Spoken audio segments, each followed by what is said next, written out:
El movimiento obrero en la Argentina comienza en el siglo XIX. Ya con 1878 fue la primera huelga de los linotipistas de las imprentas.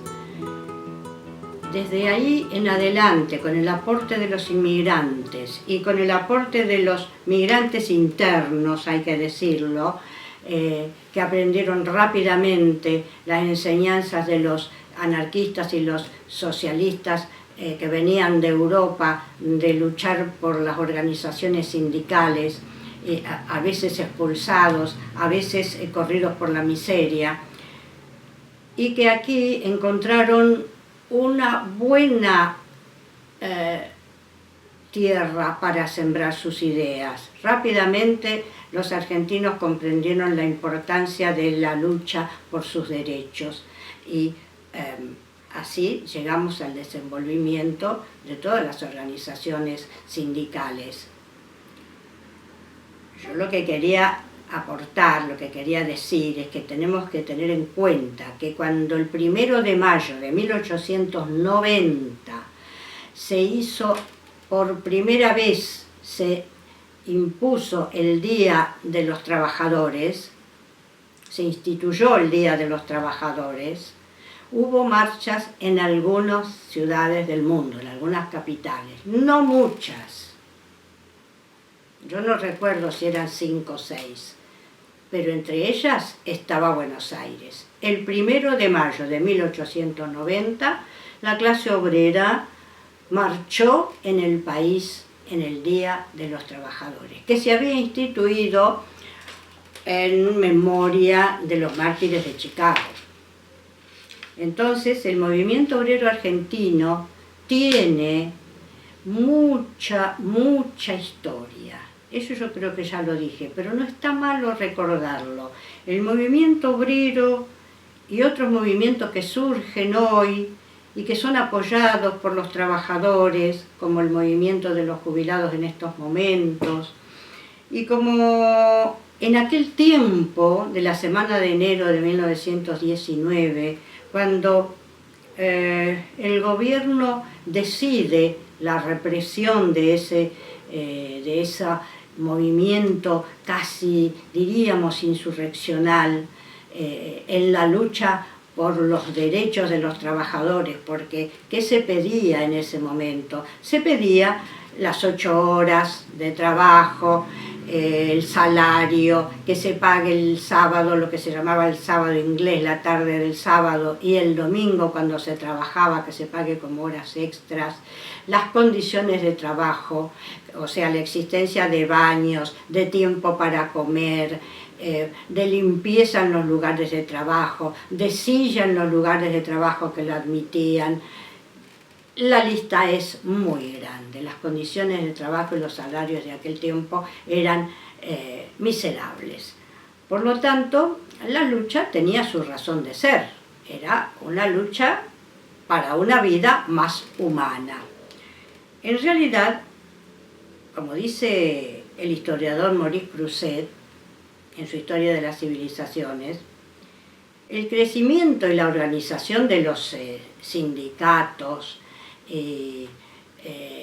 la consecución de algunos derechos de los trabajadores en sus luchas, alertó a las empresas, a las oligarquías y a esa burguesía industrial y comercial sobre esta posible merma en sus ganancias de acuerdo al avance de los derechos de los trabajadores. Esto se agravó cuando ocurre en Rusia la toma del poder por parte de los obreros y campesinos y la instauración de los soviets. Entonces las oligarquías y las burguesías, la alta burguesía industrial y comercial, empezó a aterrarse. Por lo tanto, acá en esa semana se ordena, después de todo teníamos un gobierno popular, elegido popularmente, legalmente como corresponde, pero era un gobierno que representaba a la burguesía y, digamos, obedecía también a los intereses de la gran oligarquía, a quien escuchó y ordenó la represión tremenda. Pero tuvo una ayuda muy importante para esa decisión. Y esa ayuda ya venía de mucho tiempo antes, y era la ayuda de la prensa. En aquellos tiempos la prensa escrita especialmente, no teníamos todavía la prensa oral, ni la que tenemos hoy.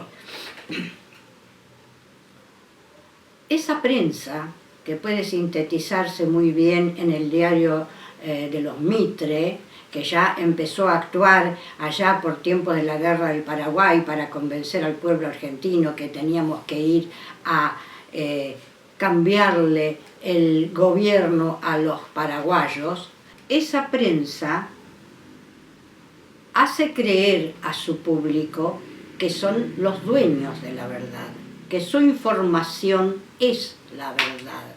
Y sin embargo, confunden, manipulan y mienten. Mienten de una manera que cuando leemos hoy las mentiras de aquel tiempo, claro, nadie las va a creer, porque ya está demostrado que no. Pero en el momento, y en aquel tiempo hay que decir que la mayoría de las personas, la mayoría de la gente, tenía fe, creía en lo que decía la prensa. El diario La Nación, repitiendo las palabras del dirigente de los grupos de la Liga Patriótica de Carles, repitiendo las palabras del mismo Carles, decía: 50.000 revoltosos cayeron en Malón sobre la Patagonia, la escoria de Chile vino a invadir.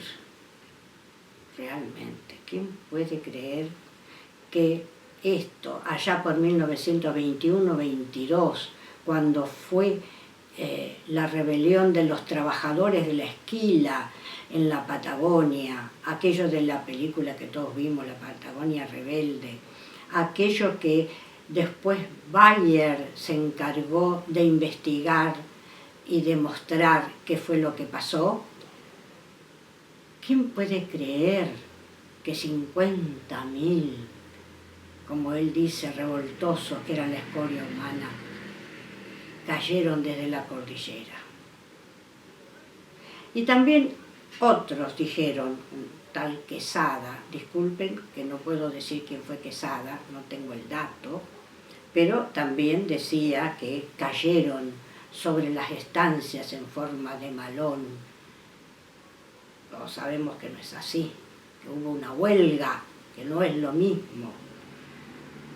Y sin embargo se creía, eso era lo que se informaba. Por lo tanto, esta historia de echarle la culpa a Chile, porque Chile no había cerrado la frontera cuando se organizó la persecución de los huelguistas, y bueno, no sabemos si Chile tenía alguna ambición, pero el tema de la Patagonia Rebelde, como se la llama, fue un tema sindical de exigencia de los trabajadores de condiciones dignas de trabajo y salario.